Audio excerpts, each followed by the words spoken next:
Welcome to Low Key PD. In this tutorial, I'm going to show you how to take an image in a Google Vids scene and set it as the background. So let's say you are working on a Google Vids project, you've got a scene, you've got an image, and you don't just want to use the image in the scene, you actually want the image to be the background for the scene.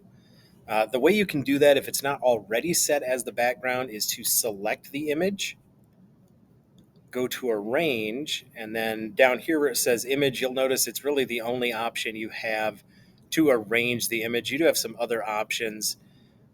Once you have it selected, you can remove the background from the image, change its animation or format options. But in terms of the arrange menu, really the only thing you can do here is set the image as the background. And if I do that, notice it now becomes the background for the slide.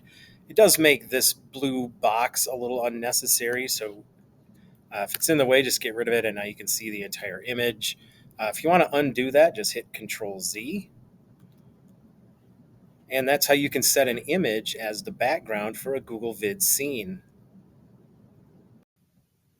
Don't forget to like and subscribe for more tech tutorials, and you can find my videos on YouTube by searching Low Key PD.